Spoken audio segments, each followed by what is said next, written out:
Jesus Christ came as a man, you see. And he was just no man, you see. He was more than just a man. Do you believe that, my fellow fine, almost feathered fourth grader? Do you believe that Jesus Christ was the Son of God? Yes, sir. That's good, because I had one coming for you. Even homie's allowed to make a mistake, you see. Well, Jesus was the Son of God, and eventually he was hung by the man. Now, you say, who is the man? The man is you. The man is even me, homie D, clown. D standing for, that's right, I'm the man.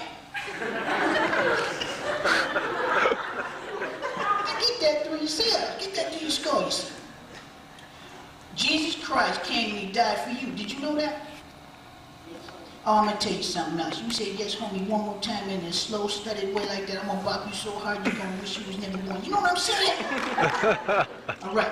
Straighten up, chest out, stomach in. This is Bible study. Okay. Jesus Christ loves you. The Word of God says, what does the Word of God say?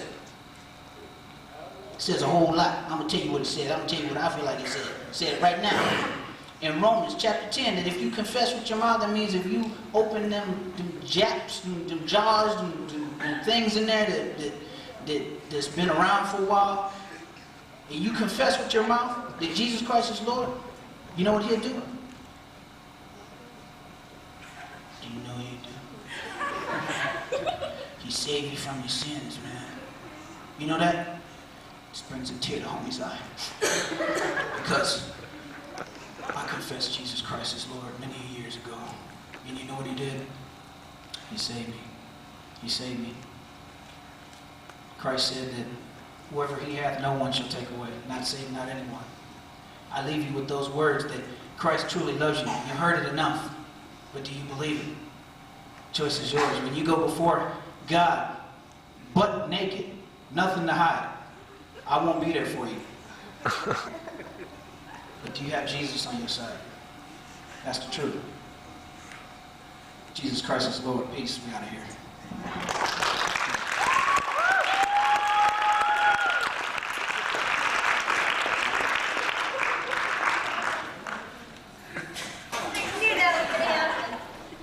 We need our singers. Okay.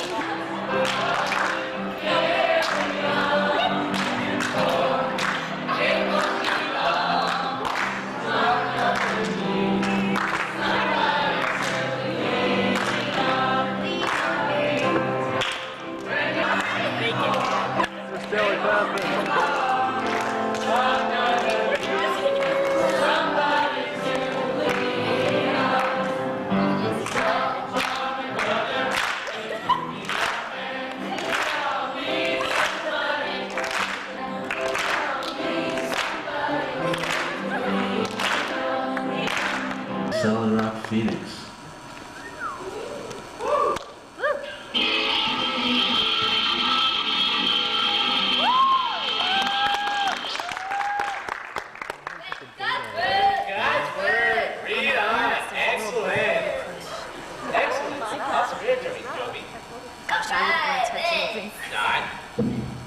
Joby, did you know that only last weekend the most awesome, excellent, bodacious Christian artist Kim Boyce played on this very stage? No way. Way. I'm not worthy. Kim Boyce. Today we're going to get most intellectual. The Bible is made up of many sorts of literature, including historical prose, first-person accounts, prophecy, and poetry. Joby, can you give me an example of historical prose? Like Exodus, when Moses brought his people out of Egypt and escaped from Yul Brynner. You know, the guy that's like Charles Barkley? Very good. But wasn't that just a movie? I mean, that stuff never happened. Like, this guy was like blowing chunks of fire, and the Nile was turning into a river of blood. Yuck!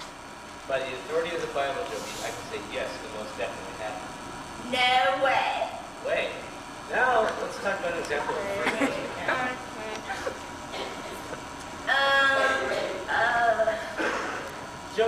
Joby, Ease up, your head's gonna explode.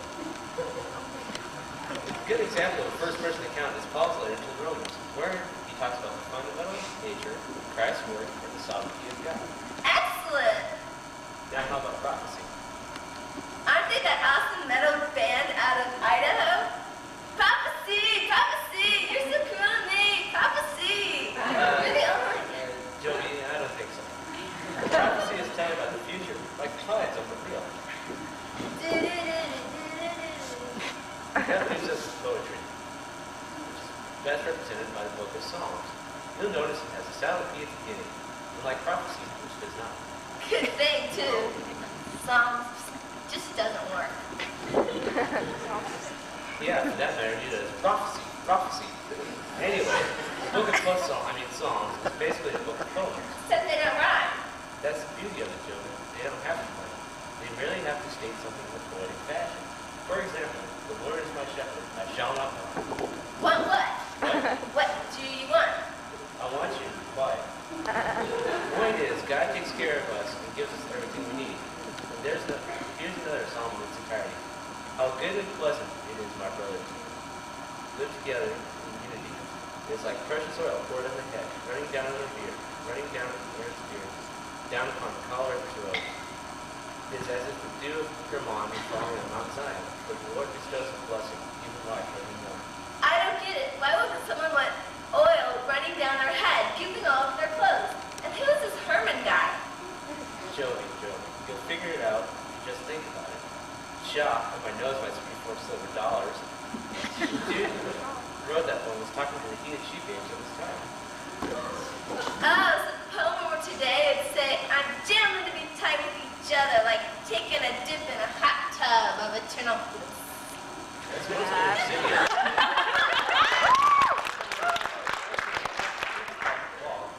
We're almost out of time. So I'll leave you with an excerpt from the most holy book of Psalms, Psalm 150. Joey, help me out. Sure. Praise God, praise God. Party is sanctuary.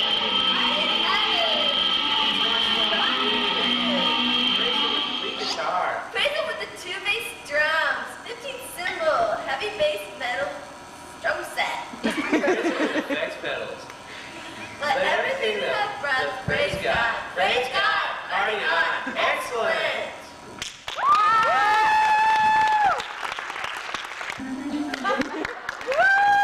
We want something that you can go to school and say, and not be embarrassed about, inviting your friends maybe to come to Solid Rock because it's too boring. The one thing this thing is not going to be anymore is boring. And what we do is we need your help. A lot of people out there can make funny faces and do skits. Most of these skits were actually put together in probably 5 minutes. We're going to need a lot of people. A lot of people are going to start showing up around here. Fire Marshal Bill's going to be on his way. MC Doogie Howser. We're going to have a lot of people, but like I said, it can't be an adult show because then it's not Solid Rock for the youth. There's not going to be a skit or not going to be a song or anything that doesn't sort of point to God. Next week I know we're going to do some raps and we're going to do some dancing, which is,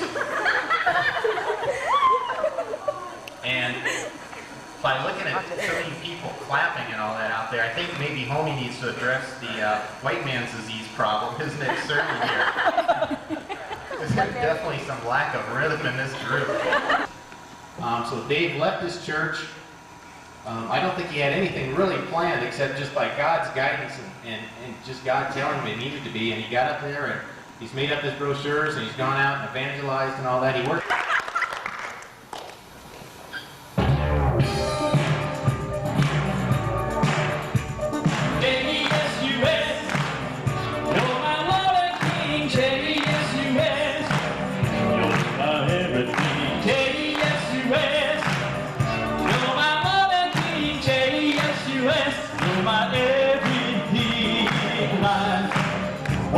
Disaster until I met you.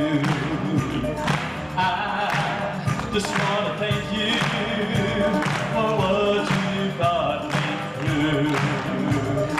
Yes, you have. Oh, yes,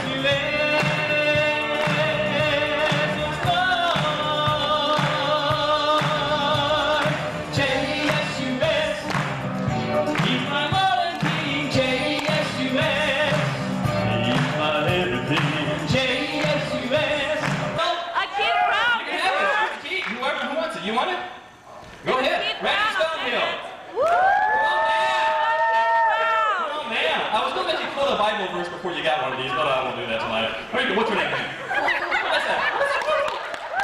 How about Brian Duncan? No, somebody else. Come on, let's do that. What is this? Thanks. I'm more of that. There you go. Well, I love being a Christian youth. More deodorant. Aren't you glad you use Dial? It's hot here. Wait Don't till you wish see everybody how- would? lovely. Aren't you glad you use Dial? Don't you wish everybody would? Every pore on your nose. Just kidding. Oh, that's so cute. John Lithgow here. Does your best friend a psychotic killer? Little bit yellow top Parker. Yeah, I do. Parker's coming. We're gonna do a little tribute to. She sings about up and down there and took some people's faces. Y'all know the song "Jesus is Here to Stay," right? I do. Hey, hey, hey, Jesus is here to stay. Oh yeah. Everybody say, "Oh yeah," ready? Oh yeah. 1, 2, 3. Oh yeah. Oh, sweet. Ready? 1, 2, 3. Oh yeah. Oh yeah. This whole world is going someday, but Jesus is here to stay. Tap 4 times and yo. All right, man. You ready? There's Mom and Dad. Jesus is here to stay. Hey, hey, hey! Oh, yeah! This whole world is going someday. Heather! I think we should stick it. The audience is hot. So they need to be Dawson fans. Towson next weekend. Jesus is here to stay. Yo! You ready? I'm Preston Todd Proctor. There's so many things this world tries to tell me.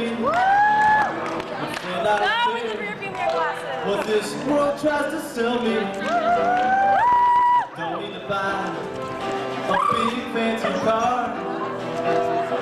I don't need to be a big movie star. Don't need to see my face on TV. Go, boy! Here's my sins. A little lucky, alright. Cause things of this earth, well, they all pass away. There's only one thing that is here to stay. All right?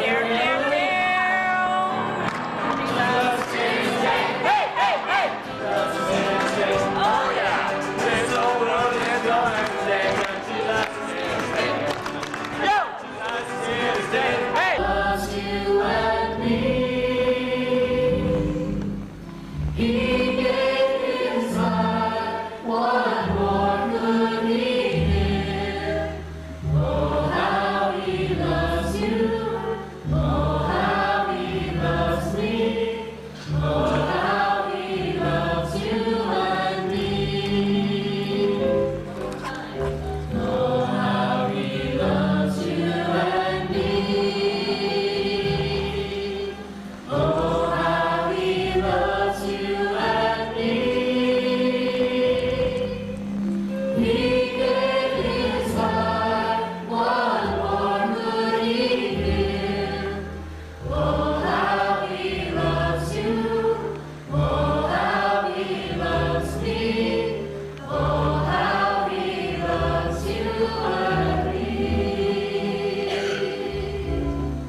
Happy about sort of the levity of some of the skits we've been doing, that it's a little too fun, and he told us that we had to do, everything we had to do up here has to point to Christ in one thing, and it's got to have a blatant point to it.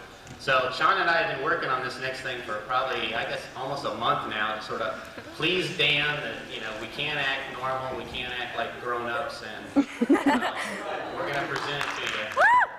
Okay, we can handle what? Change. It's time to make this change. I guess no one knows that's good. Oh no.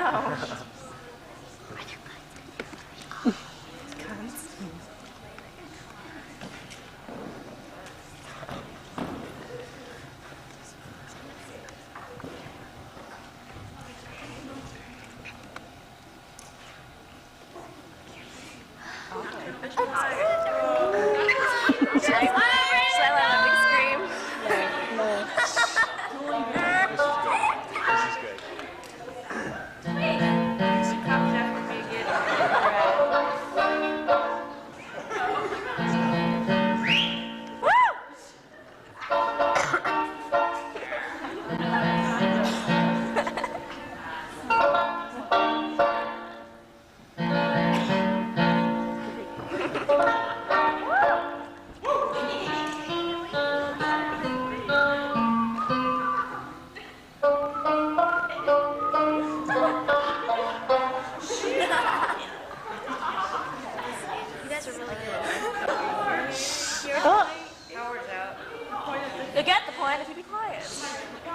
What?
That he has that. So, Dan's satisfied now. They're not done yet. Dan, you left your lighter up here again. Oh, man. It's not yours? Oh my gosh. Okay. Whoever this is, come on up. We'll rebuke you, stone you, and then we'll get on with this show. Yeah.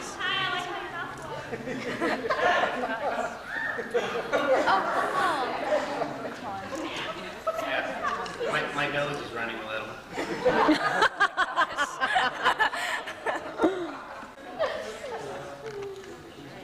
You know, a lot of times what we try and do is we try and tell people, y'all can turn the lights up if you want to. We want to tell people, you got to get rid of that sin. You got to quit drinking. You got to quit smoking. You got to quit messing around. And then I'll save you. You know, that's not the way God talks to us. He's always saying, you know, come to me. You know, in the Bible, he doesn't even say to be saved, you have to ask for forgiveness. He says all you have to do is just ask him into your heart. And a lot of times we as Christians try and impose a lot of different rules on people and different, so you got to go through these steps. Just sort of way out there, and there's no way God can forgive you. Give him a try, because he'll forgive everything you do. It's in yours, huh, Dan? Fire Marshal Bill here. Just suppose we fill this whole room full of gasoline.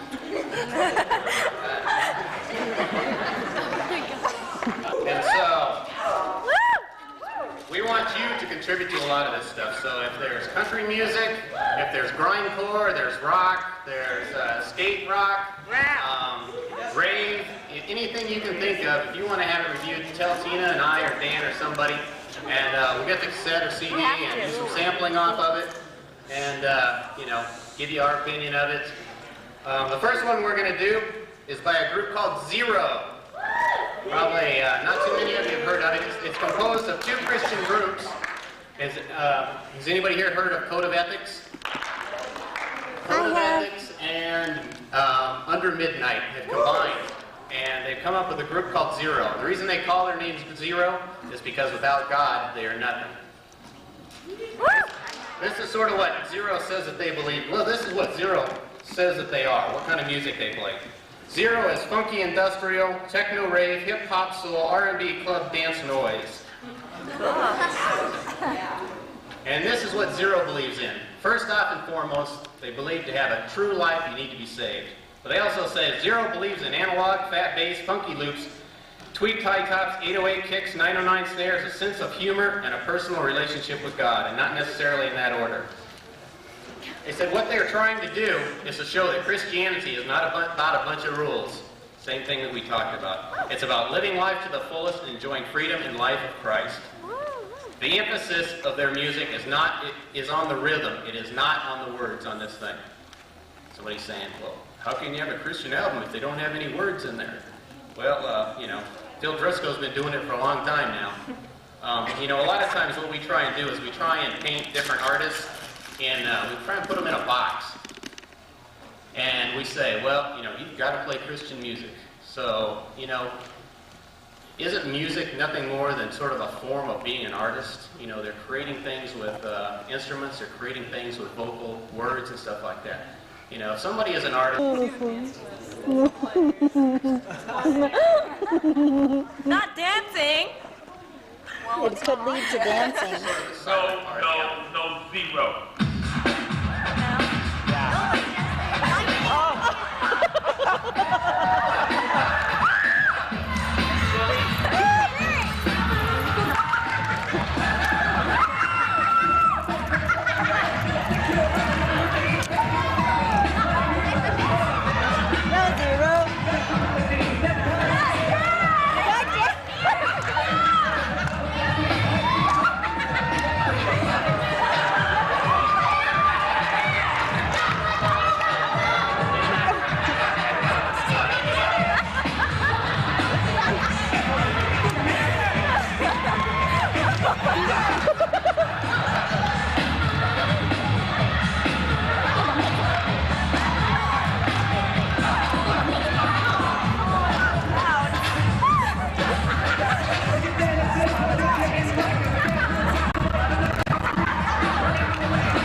I used this in aerobics last night.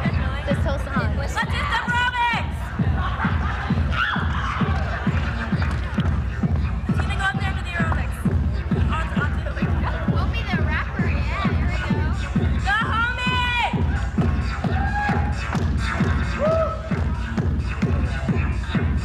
Daryl, do what we practiced. Dance, do something.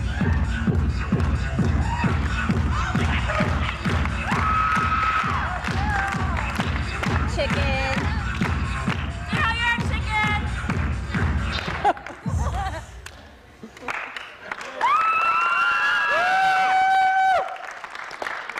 That's just for me. I mean, I need it anyway, but I really think that the youth at North Phoenix need some form of dancing, and it's sort of... It's really We're out up of the to church. the leadership and the adults to really get together and pray about this thing and find out the direction that God wants to lead us in this. I know that there was dancing before. In fact, Dan used to run the Friday night dancing in the roller rink over there. But, you know, I know you guys are going to, what is it, the Parador?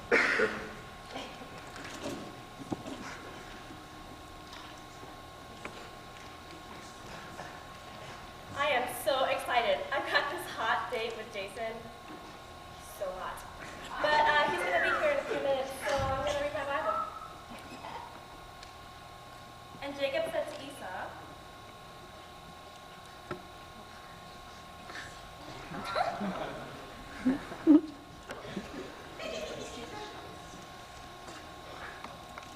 Jacob, give me some of those beans. I'm really hungry. Come on, Jacob. Oh, my birthright. What good is a birthright if I or just die here of starvation. Just give me the beans, please. Fine, fine.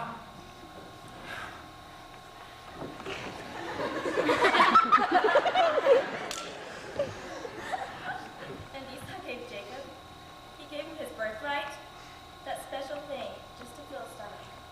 That's really momentary, that's really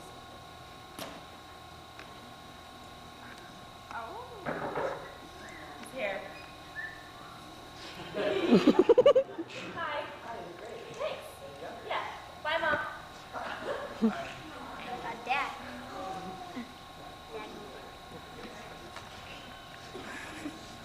Oh, it's your birthday today. Happy birthday. Thanks. Have you had a good day so far? Pretty good. How about you? It's been pretty good. Where are we going tonight? Well, I thought we'd go to my favorite place. Middle of nowhere. Yeah, it's nice, quiet. Sure is dark out here. Well, I like it that way.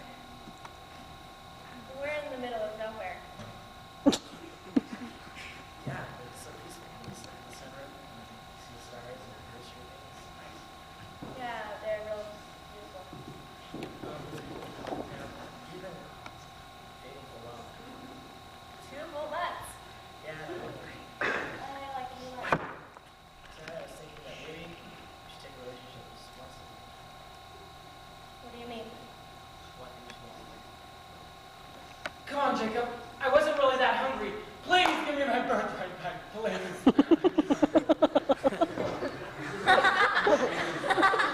No way, buddy. You're not getting my birthright for a bowl of beans. Bowl of beans, birthright? What is this? Well, before you came, I was reading the Bible about the story of Jacob and Esau. Yeah, so what? I heard the story too. Well, they were saying that Esau gave Jacob his birthright, and it was something that was very precious to him. And he just wanted to do it to fill his stomach. And that's what we did. Yeah, I guess you're right, but the guys at church, the guys at school in the locker room, we just, they tease me become a virgin. You can become like them in 5 minutes, but you'll never be you again. God wants us to save our purity for marriage. Yeah, I guess it's pretty stupid to do the birthright for little kids.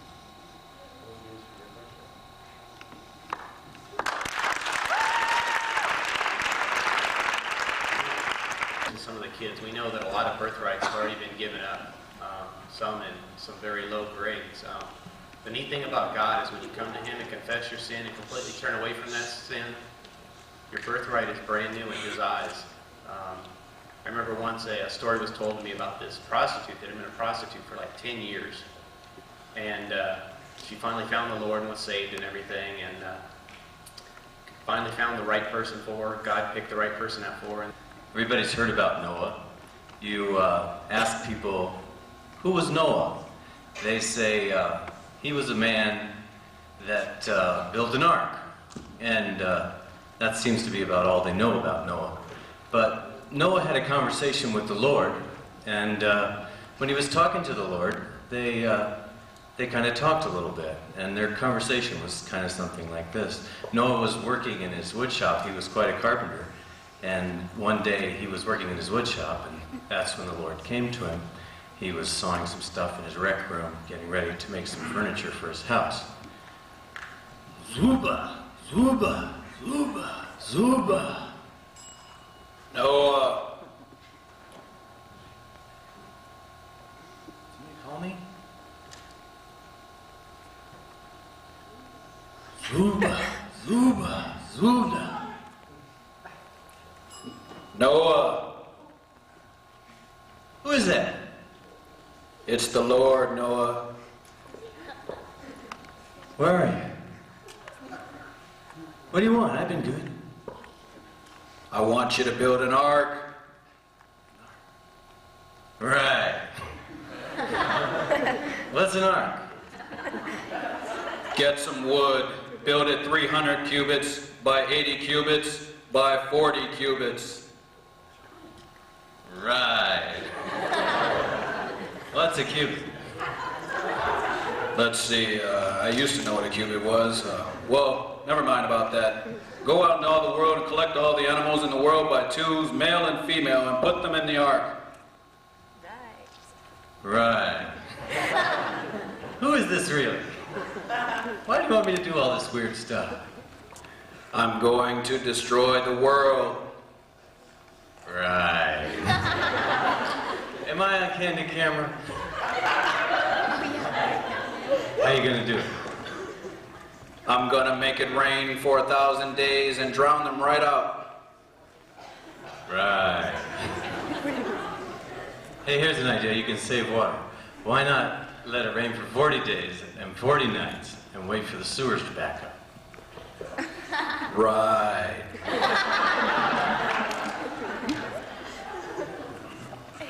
Noah had quite a job. He had to go around gathering 2 of every kind of animal, and he had this huge ship to build. And, you know, it was pretty difficult gathering all those animals, you know, 2 mosquitoes, male or female. And he had a real problem with the rabbits. He had to keep telling them, only 2, only 2, only 2. You know, as you think about the situation a little more, you start to wonder what Noah, you know, Noah must have lived somewhere. He must have had neighbors. What was it like to be living next door to Noah? Here's Noah.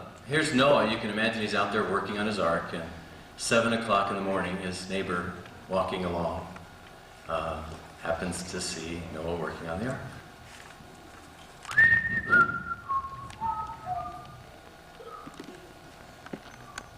Hey, you up there! What do you want? What is this thing? It's an ark. You mind getting it out of my driveway? I gotta get to work. What's it for anyway? I can't tell you. Ha ha ha ha ha ha. Can you give me a hint? You want a hint? Yeah, please. How long can you tread water? Ha ha ha ha ha ha. If you've ever read the story of Noah, you know that Noah was almost 600 years old when he started building the ark, and it took him over 100 years to build the ark. As Noah built the ark, it took him a long time, and as he finally was gathering all the animals, he was stressed out to the max. He had taken all that he could. He had, his nerves were shot, and this is a lot of work. This is a big job for a man who's 600 years old, and he was hurrying toward the end because he was scared. He was really scared that the Lord was going to come back to him again and ask him to do something else. So we find Noah pushing in the last 2 hippos and hurrying, trying to get the hippos in, as suddenly the Lord comes again. Come on, fat hippos! Come on, hippos! Come on, fat hippos! Please, fat hippos, come on! Noah. What? What do you want? Gotta take one of those hippos out and bring in another one. For? 'Cause you got 2 males down there and you need a male and a female. Just change one of them. Come on, Noah, you know I don't work like that. Well, I'm tired of this. I can't take anymore. You don't know what I've been through. I've been doing all this stuff. I've been working all day, working all night, building this ark. I've had a lot. Noah! Yes? How long can you tread water?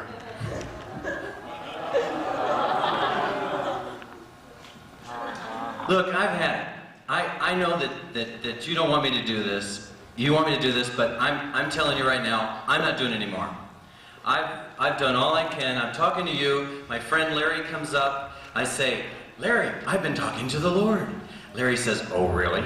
I say, yes. Larry, Lord, Larry. You just walk off. You just leave me there. You're not there. Everyone's laughing at me. I've got people marching up and down in front of my house. They're telling me, you know, guys, how's it going, Tarzan? I mean, I'm hearing all these things.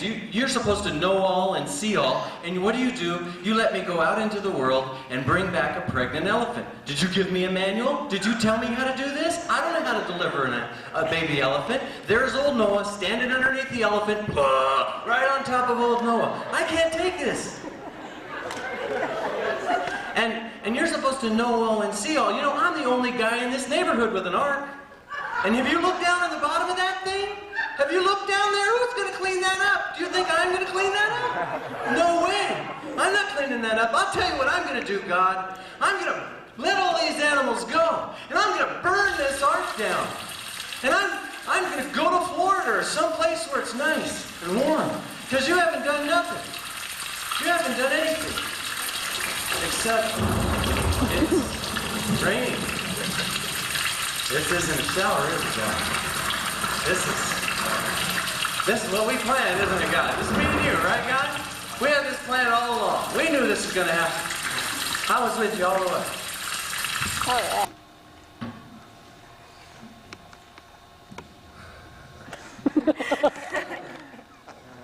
Can I get a sound check really quick to see? Test one. Could you bring this mic down just a little bit?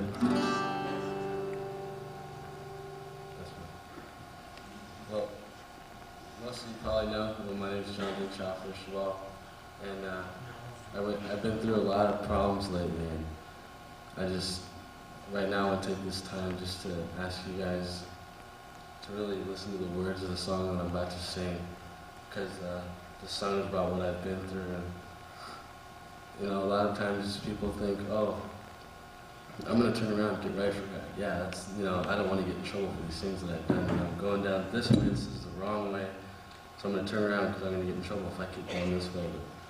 But that's not the way it goes. You don't turn around because you don't want to get in trouble. You turn around because you want to get right.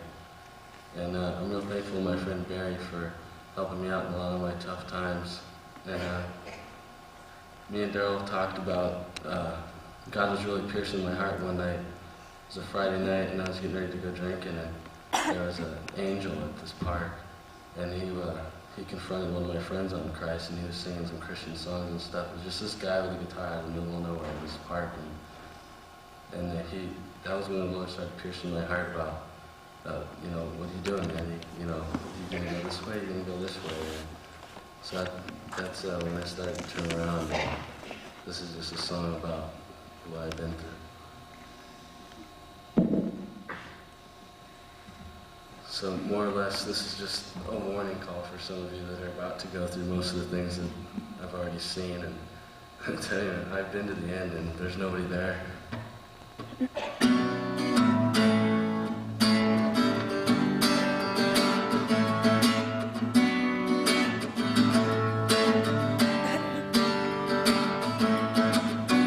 Lost my confidence in a bottle. Who'll be there when I fall? Nobody's crying for me, nobody died for me. I'd take it all back, and I'm slipping away.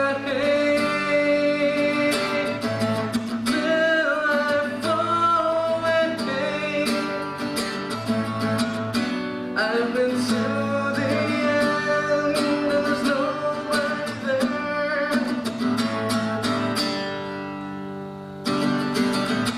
Nobody cares for a dead man. Cried to myself, no one else. Loneliness beyond compare. What am I gonna do when I get there? Till I fall away, till I fall away. Gotta put on my pretty picture frame. Till I fall away, till I fall away. Gotta get on my pretty picture frame. Money can buy you a bed. Well, money can't buy you sleep. Money can buy you almost everything. But the best things in life are free. You know, money can buy you a crucifix. Money can't, no, it can't buy you no savior. Money can buy you a great big church. Money can buy you a great big church, but that won't save her. No, money can buy you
gonna catch me when I